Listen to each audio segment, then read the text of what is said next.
Manusia itu bagaikan sebuah mesin yang metabolisme tubuh manusia membutuhkan zat makanan dan oksigen.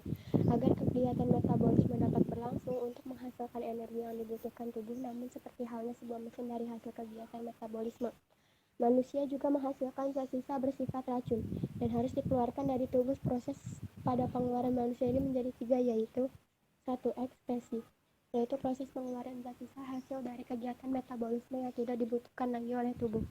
2. Sekresi, proses pengeluaran zat sisa yang masih dapat digunakan lagi oleh tubuh seperti hormon dan enzim. 3. Defekasi, proses pengeluaran zat sisa hasil pencernaan melalui anus. Sistem ekskresi adalah proses pengeluaran zat sisa hasil dari kegiatan metabolisme yang tidak dibutuhkan lagi oleh tubuh. Pada manusia terdapat 4 organ dalam ekskresi adalah 1. Ginjal menghasilkan urin. 2. Kulit menghasilkan keringat. 3. Paru-paru menghasilkan karbon dioksida dan uap air. 4. Hati menghasilkan empedu hasil pembakaran dari sel darah merah. Sekarang mari kita lihat pada badan Malpighi. Pada badan Malpighi terdapat gulungan-gulungan kapiler darah yang disebut sebagai glomerulus dan bagian-bagian menyelimuti glomerulus yang disebut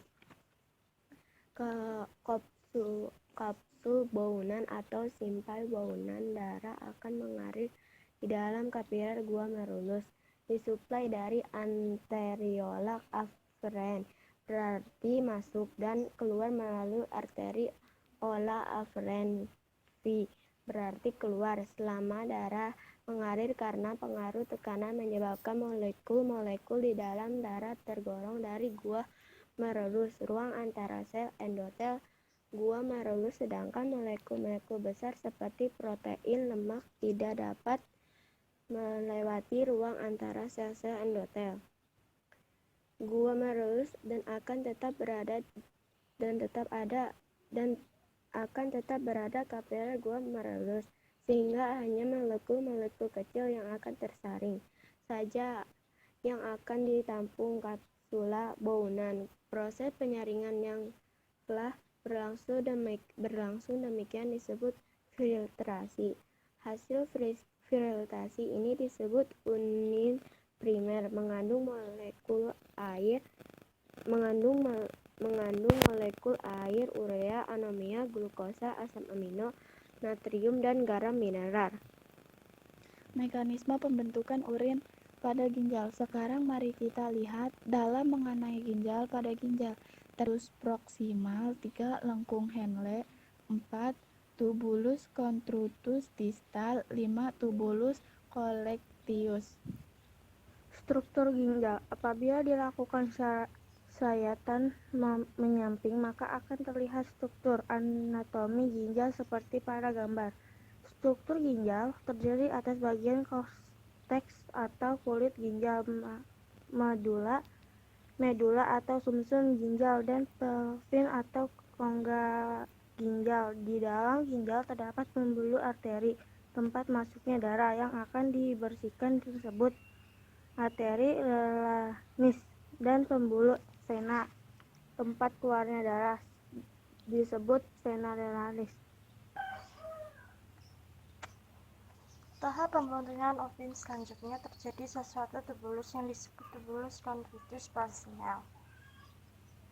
Urin penemel dan kapsula batan akan mengalir tubulus protokus, akan mengambil zat-zat yang masih berguna bagi tubuh seperti air, glukosa, asam lada, dan garam-garam mineral menuju ke kapiler.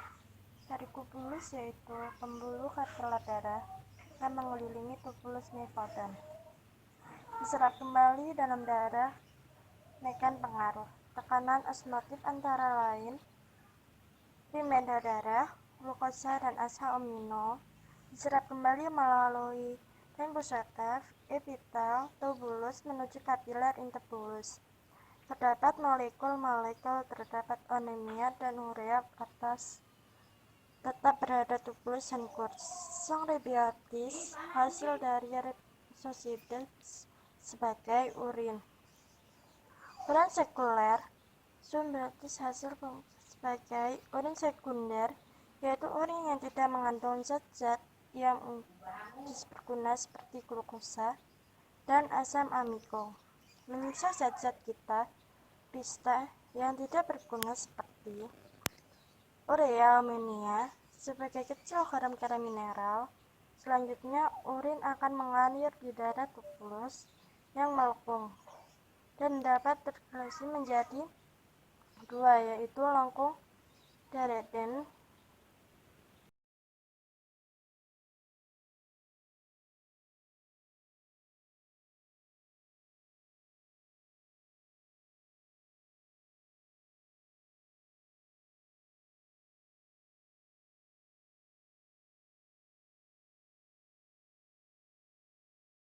urin sekunder, yaitu urin yang tidak mengandung zat-zat yang berguna seperti glukosa dan asam amino, menyiksa zat-zat kita pista yang tidak berguna seperti urea ammonia sebagai kecil garam-garam mineral.